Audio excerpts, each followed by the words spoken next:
PPT가 없이 성경으로 보니까 또 옛날 클래식한 느낌도 나네요. 네. 요한일서 1장 1절에서 4절 제가 읽겠습니다. 이 글은 생명의 말씀에 관한 것입니다. 이 생명의 말씀은 태초부터 계신 것이요 우리가 들은 것이요 우리가 눈으로 본 것이요 우리가 지켜본 것이요 우리가 손으로 만져본 것입니다. 이 생명이 나타나셨습니다. 우리는 그것을 보았습니다. 그래서 우리는 이 영원한 생명을 여러분에게 증언하고 선포합니다. 이 영원한 생명은 아버지와 함께 계셨는데 우리에게 나타나셨습니다. 우리가 보고 들은 바를 여러분에게도 선포합니다. 우리는 여러분도 우리와 서로 사귐을 가지기를 바라는 것입니다. 우리의 사귐은 아버지와 또 그의 아들 예수 그리스도와 함께하는 사귐입니다. 우리가 이 글을 쓰는 것은 우리 서로의 기쁨이 차고 넘치게 하려는 것입니다. 아멘.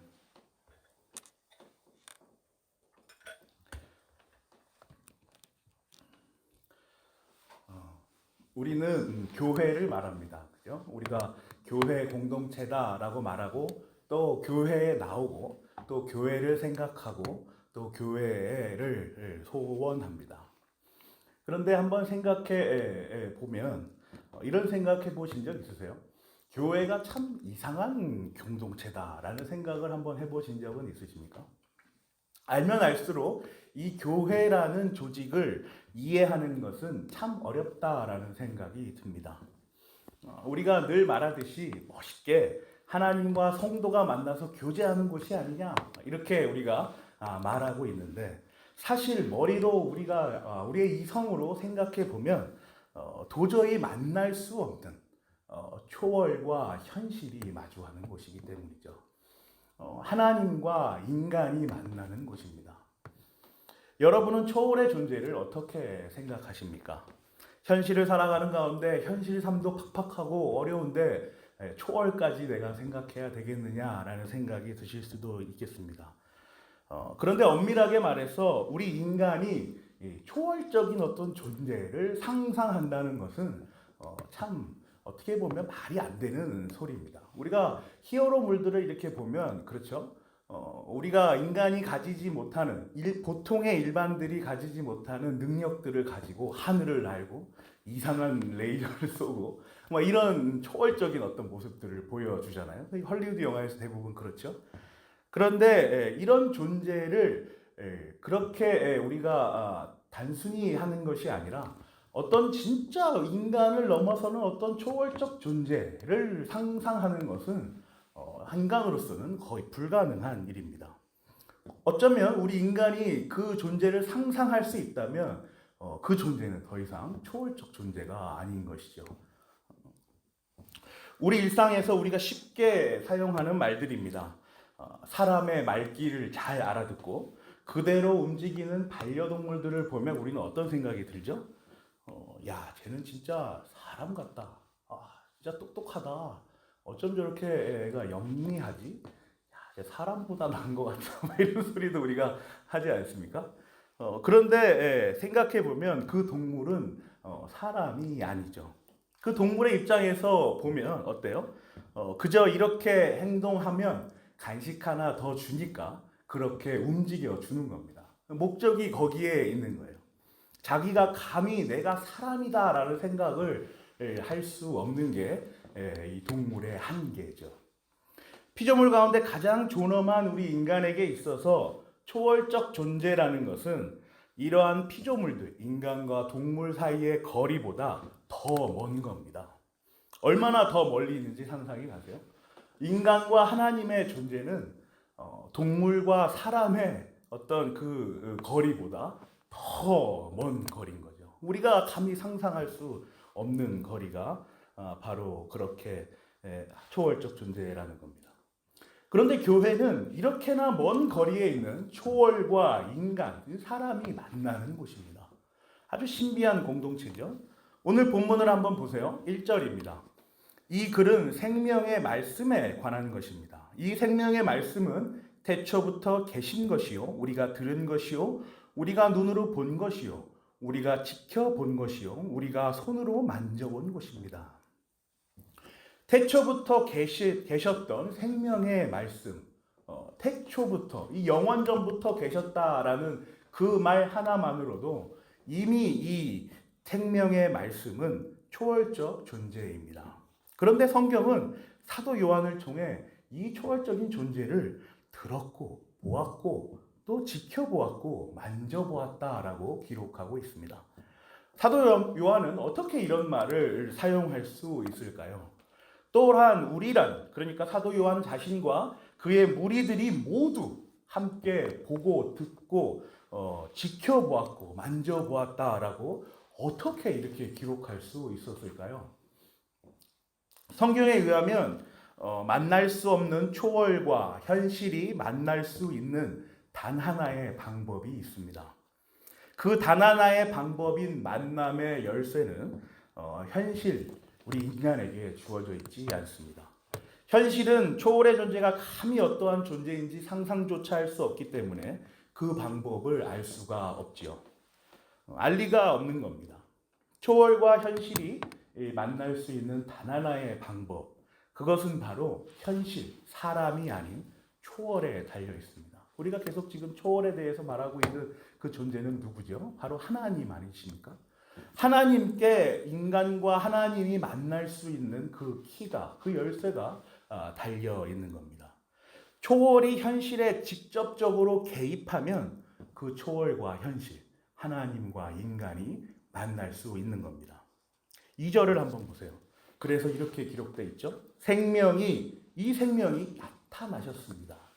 우리는 그것을 보았습니다. 그래서 우리는 이 영원한 생명을 여러분에게 증언하고 선포합니다. 이 영원한 생명은 아버지와 함께 계셨는데 우리에게 나타나셨습니다. 그래서 초월이 나타나셨다라는 겁니다. 하나님이 하나님으로서 계시지만 그 하나님으로서 계신 그 신성으로 계신 하나님께서 우리 인간에게 현실, 이 시간 안에, 역사 안에 임하신 것이죠. 예수 그리스도의 성육신이 그 말 아니겠어요? 초월이 현실 앞에서 하나님이 사람 앞에서 이제 나를 눈으로 보아라, 나를 손으로 만져보아라 라고 하시며 나타나신 겁니다.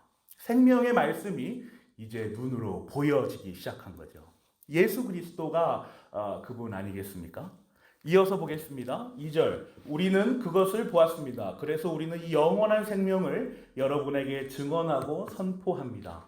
이 영원한 생명은 아버지와 함께 계셨는데 우리에게 나타나셨습니다. 참 하나님이시요 참 구원자이신 예수 그리스도께서 사도 요한과 그의 무리 앞에 이렇게 짠 하고 나타나신 겁니다. 그죠? 그리고 그들은 예수 그리스도를 그렇게 바라보죠. 우리랑 똑같이 오감을 가지고 시각으로 보고 후각으로 그의 살냄새를 맡으며 청각으로 그의 발소리를 듣고 촉각으로 그를 만집니다. 그리고 그들을 자신들이 본 예수 그리스도를 성도들에게 자기들과 같은 하나의 믿음을 고백하는 공동체에게 증언하고 선포합니다. 이 2절의 말씀입니다. 그리고 이렇게 말하죠. 이 영원한 생명, 이 곧 초월적인 존재는 초월이신 아버지 하나님과 함께 계셨는데 현실을 사는 우리 사람에게 직접 사람의 몸을 입고 나타나셨다. 이렇게 2절은 기록하고 있습니다. 1절부터 2절은 그러한 신성이신 예수 그리스도와 인성이신 예수 그리스도, 참 하나님이신 예수 그리스도와 사람의 몸을 입으신 예수 그리스도를 이렇게 설명하며 가르치고 있죠. 교회는 그래서 현실과 초월이 만나는 곳입니다. 초월이 현실에게 직접 나타나 내가 바로 초월이다라고 말하고 있는 것이죠. 그러니까 초월에 있는 지식이 거의 없는, 그렇게까지 생각해야 하느냐라고 말하는 교회 밖의 사람들에게 교회는 이상한 공동체로 보여질 수 있는 겁니다. 초월이 어떻게 눈으로 보이느냐? 그런 초월이 아니지 않느냐? 이런 말을 하고 있는 거죠. 또한 교회에서 행하여지고 있는 사도 요한과 그의 무리들로부터 증언되고 선포되고 있는 그 사실, 그 진리들은 교회 밖 사람들에게는 전혀 관심이 없는, 엉뚱한 것처럼 보여질 수도 있는 겁니다.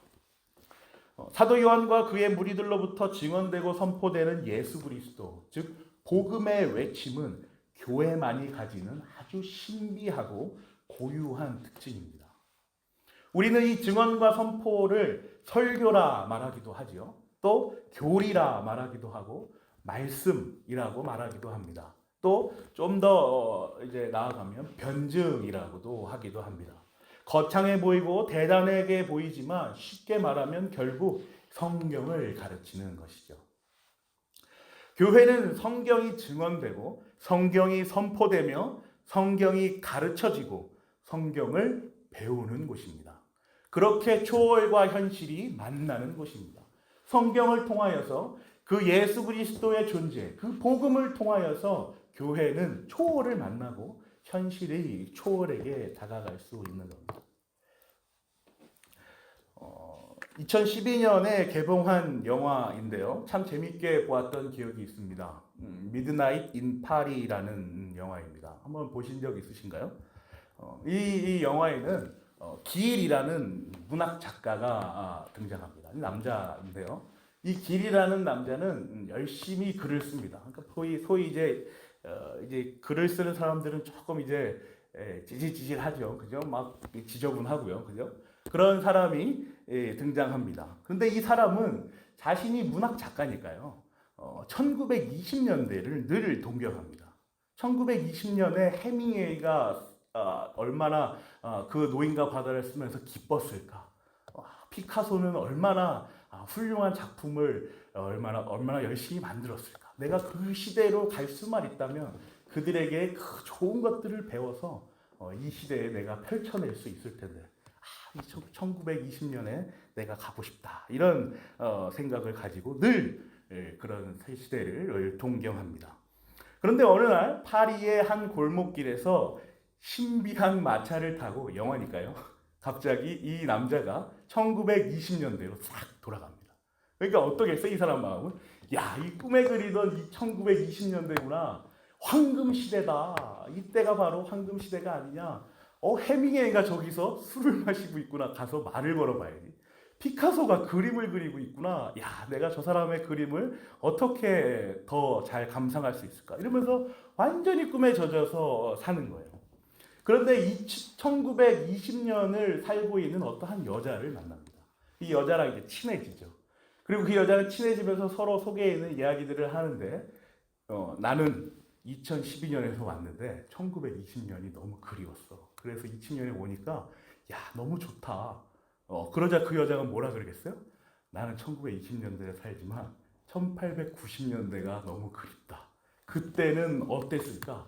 지금보다 더 찬란한 문화가 있다고도 했는데 그 시대 사람들의 생각을 들어보는 건 어떨까? 막 이러면서 이제 친해지는 교제를 하기 시작하죠.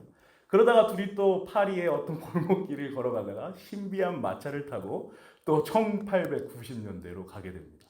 그러니까 이 여자는 아주 신이 난 거죠. 내가 꿈에 그리던 그 시대다 라면서 아주 좋아합니다. 그러면서 둘이 이제 1890년대를 살면서 서로 이제 갈등을 하기 시작해요. 1890년대에 남을 것이냐, 아니면 1920년대로 다시 돌아갈 것이냐. 지금 이 남자는 2번 점프했잖아요, 그죠? 그러면서 둘이 갈등을 일으키고 결국 그녀는 1890년대에 남고 이 남자는 다시 1920년대로 돌아가서 그 사람들을 만납니다. 그리고 1920년을 즐기다가 이제 영화는 이 남자가 2012년으로 돌아오면서 영화는 끝이 나죠. 참 이 영화를 보면서 어떤 생각이 들었냐면 정말 사람마다 자기가 생각하는 그 황금 시대가 있구나라는 생각이 듭니다. 그죠? 우리가 늘 세상을 살면서 나의 전성기, 내가 그때는 잘 나갔지, 막 이러면서 그런 전성기들이 다 있지 않아요? 황금 시대라고 불리우는 그 시대를 우리는 가지고 있습니다. 그래서 그때가 참 좋았다라는 말을 하기도 하죠. 여러분의 황금 시대는 언제이십니까? 가장 전성기라 할 만한 그 찬란했던 우리의 삶의 순간은 언제이죠? 어떤 시대를 황금 시대라 부르고 그 시대를 동경하고 계십니까? 우리의 관점을 넘어서 교회로 돌아와 봅시다. 교회의 전성기, 교회의 황금 시대는 언제였을까요, 여러분? 교회가 가장 부흥을 일으키며 왕성했던 시기가 언제였을까요? 십자군 전쟁을 일으킬 만한 강력한 군사력과 권력을 장악하고 있던 때가 교회의 전성기일까요? 아니면 성경으로 다시 돌아가자라면서 비텐베르크 성당에 반박문을 쏘아붙이며 울렸던 종교개혁의 함성이 퍼지던 그 시절이 교회의 전성기이겠습니까? 또 그것도 아니면 소위 천막만 쳐도 성도님들이 구름대처럼 몰려오던 그 시절이 있었다라는 그때가 우리의 교회의 가장 전성기 황금 시대입니까? 하나님께서는 현실에 있는 세상에 세워진 교회에게 그 시대에 맞는 사역을 허락하십니다. 하나님만이 단 아시는 단 하나의 비가시적 보편교회는 각 시대마다 맡은 사명이 있었습니다. 그죠? 양적 부흥의 시대에는 그 역할이 있었죠. 또 경제적으로, 정치적으로 교회가 국가의 모든 일에 관여할 때에도 그때도 교회의 역할은 분명히 있었습니다. 오늘날도 마찬가지입니다. 서울로 한번 나가보면 교회들마다 현수막을 걸어붙이는 걸 볼 수가 있어요. 이제 코로나가 지났다, 회복하자, 돌아가자. 또 한편 어떤 교회는 어게인 1907년이라고 써붙인 교회도 있습니다. 평양 대부흥의 시기가 1907년입니다. 다시 부흥의 시대로 이러면서 교회들이 모두 이제 코로나가 끝났으니 기지개를 펴고 자 돌아가자, 우리의 전성기로 가자라는 생각들을 하고 있는 것 같습니다. 아주 멋지죠. 가슴이 뭉클해지기도 합니다. 또 우리 도전이 되기도 하죠. 우리도 그 시절 그때로 한번 다시 회복해보자 라는 생각이 들지 않겠습니까? 그런데 한편으로 우리가 분명히 기억해야 할 것이 있습니다. 바로 지금 이 시대 2022년에 하나님께서 어떤 과제를, 어떤 임무를 교회에 맡기셨는가, 우리는 이 질문을 해야만 합니다. 우리는 2022년을 살아가는 우리로서 우리 교회가 어떻게 이 22년의 과제들을 풀어나가며 하나님께서 우리에게 주신 그 시대적 사명이 무엇인지를 고민하고 묵상해야 하는 것이죠. 그래서 돌아가자, 회복하자라는 구호보다 그때의 영광을 다시 경험해보자라는 구호보다 더 중요한 것은 오늘날 2022년 21세기를 사는 하나님께서 우리에게 허락하신, 교회에게 맡기신 그 사역이 무엇인가를 기도하며 간구하는 일일 것입니다. 저는 그 사역이 가르침의 사역이라 믿습니다. 또한 저도 그 가르침의 사역에 따라 하나님의 부르심을 받아 목사로 세우셨다고 믿고 있죠. 교회는 모든 사회 조직의 출발점입니다. 교회에서 성경이 가르쳐지지 않으면, 교회에서 하나님의 존재와 사역이 교훈되어지지 않으면 그 어디에서도 하나님의 존재와 사역은 우리 인간의 눈에 드러나지 않을 것입니다. 성경을 통하여 하나님께서 어떻게 자신을 드러내셨는지, 계시하였는지를 우리가 확인합니다. 성경의 여러 인물들의 역사를 통하여서 그 사건 하나하나를 통하여 하나님의 일하시는 그 방법이 무엇인지를 습득하지요. 성경에 기록된 기가 막히게 정교한 논증을 통하여서 하나님께서 우리에게 말씀하시고자 하는 구원에 대한 교리를 학습합니다. 여기서 끝나는 것이 아닙니다. 교회는 성경을, 이러한 교훈과 가르침을 주는 성경을 주된 교재로 하여 세상이라는 부교재를 활용할 줄 알아야 합니다. 어떻게 이 세상을 살아갈 것인지, 이 세상에서 일어나는 여러 가지의 사건들을 어떻게 해석해야 하고 성경으로 풀어내야 하는지를 가르쳐야 하는 것입니다. 이게 교회의 시대적 사명입니다. 오늘날 시대적 사명이죠. 하나님께서 창조하신 단 하나의 세계를, 그 온 우주를 어떻게 자신의 삶과 인격으로 담아내야 하는지를 교회로부터 우리는 배워야 합니다.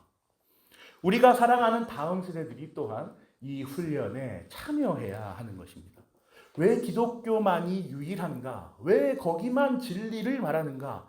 왜 성경을 읽어야 하는가? 왜 교회에 나가야 하는가? 나는 왜 그리스도인인가? 라는 이런 도전적인 질문들을 해결해야 하는 훈련들을 우리는 교회에서 하고 또 다음 세대들은 교회에서 해내야 하는 것이죠. 사랑하는 고향제교회 성도 여러분, 이러한 교회의 시대적 사명에는 비단 목사만이 그 책임과 의무가 있는 것이 아닙니다. 물론 목사의 역할이 아주 크지요. 목사가 견고한 신학, 우리 합신교단이 늘 말하는 신학이 있지 않습니까? 바른 신학, 바른 교회, 바른 생활이죠.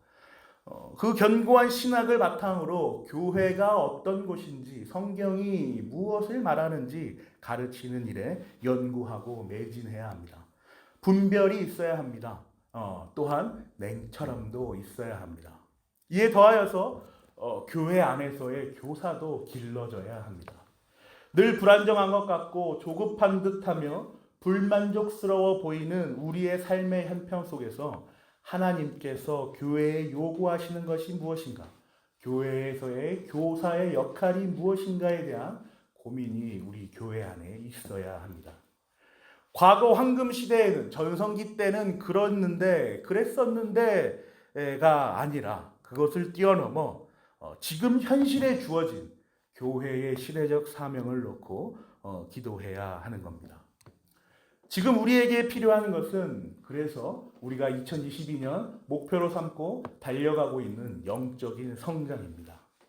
이 질적인 성장이야말로 교회를 견고하게 하는 방편 중 하나인 것이며 무엇보다 하나님께서 우리에게 지금을 사는 우리에게 주신 과제인 것이죠. 이 가르침의 사역은 비단 오늘날에만 요구되었던 것이 아닙니다. 우리가 요즘 계속 사무엘상을 묵상하고 있지 않습니까? 새벽에. 사무엘상 8장 7절에서 9절을 보시면 제가 읽어드릴게요. 주님께서 사무엘에게 말씀하셨다. 백성이 너에게 한 말을 다 들어주어라. 이제 백성이 왕을 주시오 뭐 이러지 않습니까? 그러니까 사무엘이 고민하죠. 근데 하나님이 이렇게 말씀하시는 겁니다. 백성이 너에게 한 말을 다 들어주어라. 그들이 너를 버린 것이 아니라 나를 버려서 자기들의 왕이 되지 못하게 한 것이다. 그들은 내가 이집트에서 데리고 올라온 날부터 오늘까지 하는 일마다 그렇게 하여 나를 버리고 다른 신들을 섬기더니 너에게도 그렇게 하고 있다. 그 이스라엘 백성들 계속해서 그렇게 하고 있다라는 거죠.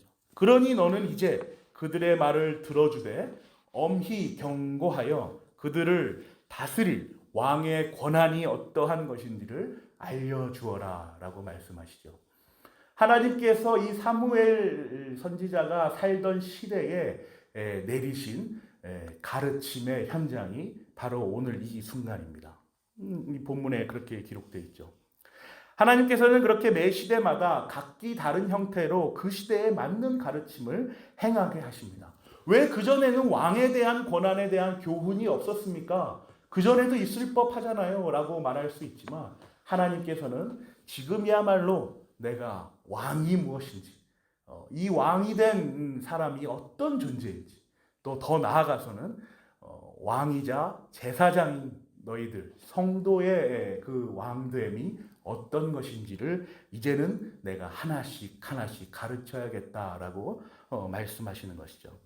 그래서 사무엘상 8장 10절에서 20절 이 11절까지는 사무엘이 왕이 도대체 어떤 존재인지 백성들에게 하나하나 가르쳐주고 있는 장면이 기록되어 있습니다. 그럼 이제 신약으로 넘어가 볼까요? 디모데전서 4장 13절에서 16절입니다. 제가 읽을게요. 내가 갈 때까지 성경을 읽는 일과 권면하는 일과 가르치는 일에 전념하십시오. 그대 속에 있는 은사, 곧 그대가 장로들의 안수를 받을 때에 예언을 통하여 그대에게 주신 그 은사를 소홀히 여기지 마십시오. 이 일들을 명심하고 힘써 행하십시오. 그리하여 그대가 발전하는 모습을 모든 사람에게 나타나게 하십시오. 그대 자신과 그대의 가르침을 살피십시오. 이런 일을 계속하십시오. 이렇게 함으로써 그대 자신도 구원하고 그대의 말을 듣는 사람들도 구원할 것입니다. 사도 바울과 디모데 사이에서도 이 가르침의 사역은 그 절실함 가운데 진행되고 있었습니다. 내가 갈 때까지 전념할 일이 하나다라는 말을 통해서 사도 바울이 디모데에게 말하는 그 간절함이 느껴지십니까? 이것이 가르침의 사역이다라고 말하는 그 간절함, 절실함, 그 결핍이 느껴지십니까? 또 16절을 보세요. 그대 자신과 그대의 가르침을 살피십시오라고 기록되어 있습니다. 이 말을 더 정확하게 말하면 자신과 교리를 주의 깊게 살피라는 것입니다. 자기 자신이 어떠한 교리를 어떻게 가르치고 있는지를, 그것이 과연 성경에 맞는지를 잘 살펴보라는 것이죠. 바로 성도된 자신, 영원전 구원받기로 예정된 자가 자기 자신임을 알아야 한다. 그것을 주의 깊게 묵상해야 한다라는 것이죠. 또한 성경이 말하는 구원에 대한 교리, 그 진리의 말씀들로부터 도출된 그 교리를 잘 찬찬히 읽어야 한다라고 하나님께서는 디모데전서를 통하여 우리에게 교훈합니다. 그래서 교회는요, 여러 가지 직분이 있고 여러 가지 각기 다양한 삶들이 있지만 크게는 교회를 두 부류로 나눌 수 있습니다. 어떻게 나눌 수 있죠? 가르치는 자와 배우는 자로 나눌 수 있습니다. 교회의 모든 구성원은 가르치는 자와 배우는 자에 속해 있습니다. 또 가르치면서 동시에 배울 수 있고 배우는 동시에 가르칠 수 있는 것이죠. 그러므로 교회의 모든 회원 모두는 가르치는 일, 이 배우는 일에 다 종속되어 있습니다. 교회를 사랑하고 교회를 알아가고 교회의 시대적 사명에 참여하는 일, 이런 행위들은 모두 교회 공동체 가운데 성경을 가르치는 자리, 성경을 배우는 자리에 속해 있는 것입니다. 이어서 3절을 보시겠습니다. 우리가 보고 들은 바를 여러분에게도 선포합니다. 우리는 여러분도 우리와 서로 사귐을 가지기를 바라는 것입니다. 우리의 사귐은 아버지와 또 그의 아들 예수 그리스도와 함께하는 사귐입니다. 3절의 말씀은 교회 공동체 가운데 가르치는 자리와 배우는 자리에 서는 일이 우리가 앞서 나누었던 아주 놀라운 일임을 확인하여 줍니다. 앞서 우리는 교회는 뭐라고 말했죠? 초월과 현실이 만나는 신비한 곳이다 라고 말한 적 있지 않습니까? 교회 공동체에 속하여 가르치는 자와 배우는 자리에 서로 교제하는 일은 성도의 교제의 핵심이자 본질입니다. 말씀에 근거하면 가르침과 배움은 서로의 사귐인 것이죠. 참 아름다운 모습 아닙니까? 우리 고양지의 교회에 온 지 벌써 1년이 지나갑니다. 작년 5월쯤에 왔으니까요. 그런데 1년 정도 남짓한 기간 동안 심지어 코로나라고 해서 우리 성도님들과 대면 만나지 못하고 그런 부분이 이제 많이 아쉽습니다. 그런데 이 비대면 시대에 제가 우리 성도님들과의 교제를 통하여 그래도 한 분 한 분 조금씩이라도 알아갈 수 있었던 까닭은 무엇이었을까요? 바로 우리 담임 목사님이 계획하시고 계속해서 지금도 꾸준히 이어가고 계시는 온라인 모임 때문입니다. 토요 신앙 강좌를 통하여서 우리는 계속해서 교제해 왔죠. 그죠? 목요일마다 담임 목사님하고 교제해 오셨고 저는 토요일마다 여러분과 함께 그렇게 교제하고 있었습니다. 매주 토요일마다 진행되는 토요 신앙 강좌를 통하여서 서로 나누는 이야기들을 통하여서 서로 나누는 그 영적인 대화를 통하여서 이분이 이런 성향이구나, 저분은 저렇구나, 이런 이야기들을 서로가 오고 갔던 것입니다.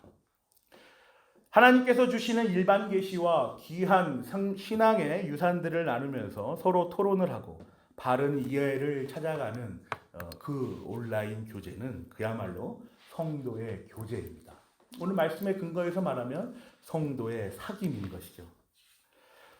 그만큼 참여하시는 분들과 많은 이야기들을 하면서 지금까지 온 것이죠. 그런데 성경은 이러한 교제와 사귐을 더 확장하여서 우리에게 교훈하여 줍니다. 그 다음 말씀이 어떻죠? 우리의 사귐은 아버지와 또 그의 아들 예수 그리스도와 함께하는 사귐입니다라고 기록되어 있지 않습니까? 우리가 가르치는 자리와 배우는 자리에서 나누는 풍성한 영적인 교제는 단순히 우리 사람 대 사람 그 인격적인 만남을 초월합니다. 예수 그리스도의 존재가 우리의 사귐에 알알이 박혀 있는 것입니다. 예수 그리스도의 존재가 우리의 사귐에 연합되어서 강력한 밑거름이 되고 있는 것이죠. 예수 그리스도와 함께하는 그 사귐이 우리 성도의 사귐의 본질에 자리하고 있습니다. 교회 밖 사람들은 상상도 할 수 없는 그 초월과 현실의 만남이 우리의 영적인 이 교제 가운데, 이 사귐 가운데 우리는 매주, 매일, 매순간 그렇게 확인하고 있는 것이죠. 놀랍지 않습니까? 시간 안에서, 역사 안에서 나누는 영적인 모든 대화들이 예수 그리스도의 연합으로 인하여 그 가치를 증명받습니다. 현실, 시간, 역사를 도무지 초월할 수 없는 인간의 연약함이 하나님께서 나타나셔서 우리에게 손을 내밀어 주심으로 또 친히 우리와 연합하여 주심으로 우리는 현실을 초월하는, 시간을 초월하는 영적인 교제, 그 사귐을 할 수가 있게 되는 것입니다. 이러한 교제와 사귐의 가치를 우리가 감히 형용할 수 없지만, 우리가 설명할 수는 없지만, 그 신비함을 우리가 어떻게 정의하고 규정할 수는 없지만, 성경은 이 가치를 이렇게 기록합니다. 4절입니다. 우리가 이 글을 쓰는 것은 우리 서로의 기쁨이 차고 넘치게 하려는 것입니다. 우리 성도의 교제는 그 가치가 기쁨입니다. 소위 세상에서 말하는 행복과 기쁨과 만족과 어떤 소유가 아니라 예수 그리스도와 함께 연합되어 있는 그 견고한 공동체 안에서의 영적인 교제가 바로 이 기쁨이라는 가치로 성경은 기록하고 있는 것이죠.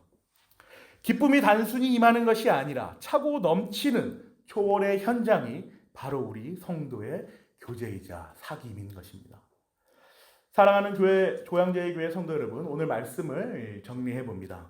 우리 인간의 이해로는 도무지 이해할 수 없는 공동체인 교회, 그 초월과 현실이 만나는 교제의 현장에는 늘 어느 시대에나 주어졌던 시대적 사명이 있습니다. 그 시대적 사명은 오늘날 21세기에는 또 코로나를 지난 포스트 코로나에는 가르침과 배움이라는 사명으로 우리에게 다가오고 있습니다. 가르침과 배움의 현장에 성도의 교제가 있는 것이죠. 예수 그리스도와의 연합이 바로 그것입니다. 예수 그리스도와의 연합을 전제로 펼쳐지는 영적인 교제의 풍성함은 우리에게 기쁨의 모양으로 나타납니다. 그 가치를 우리가 누리고 만족하며 행복해하는 것이죠. 2022년을 살아가는 고양제일교회 공동체 여러분, 가르침과 배움으로 기쁨이 가득 찬 주의 몸된 교회를 세워나갑시다. 이러한 영적인 사귐이 하나님께서 우리에게 맡기신 교회의 시대적 사명임을 기억하고 이미 왔지만 장차 완성될 하나님 나라를 소망하며 나아가기를 간절히 기도하고 축원합니다. 기도하겠습니다. 주님 감사합니다. 하나님 저희들에게 영원의 말씀, 주께서 영원전 계셨던 그 생명의 말씀을 허락하여 주셨습니다. 저희가 도무지 알아듣지 못하고 알아내려고도 하지 않자 친히 이 땅에 내려오셔서 사람의 모습을 입고 우리 앞에 나타나셨습니다. 그 나타나심으로 끝나지 않으시고 하나님 나라를 설명하시며 구원을 가르쳐 주시며 하나님께서 하실 사역에 관하여 우리에게 가르쳐 주셨습니다. 그 신앙의 유산이, 성경이 우리에게 지금까지 수천 년이 지난 세월 가운데 우리 앞에 놓여져 있습니다. 우리 교회는, 고양제일교회는 이 생명의 말씀을 진리라 받습니다. 그리고 이 진리를 수호하며 21세기를 살아가는 우리의 삶의 다양한 모양 가운데에 이 성경으로 어떻게 이 세상을 담아낼 수 있을까? 어떻게 이 성경을 가르치며 배울 수 있을까를 고민하며 교회에 모입니다. 그래서 우리는 영적인 공동체입니다. 우리의 이러한 교제와 사귐에 예수 그리스도의 강력한 근거가 되심을 우리가 이해할 수 있게 하시고, 그 신앙 고백으로 말미암아 우리의 다음 세대들도 주의 말씀을 잘 배우고 또 나중에 잘 가르칠 수 있는 그러한 성도로서 주께서 양육하여 주시옵소서. 그리하여 주님께서 오실 그날까지 고양동 일대의 이 고양제일교회를 주께서 사랑하시고 지키고 버티게 해주셔서 주의 말씀이 언제나 울려 퍼지며 그 아름다운 찬양이 기쁨으로 나타나는 그러한 교회로 주께서 세워나가 주시옵소서. 감사합니다. 예수님의 이름으로 기도합니다. 아멘.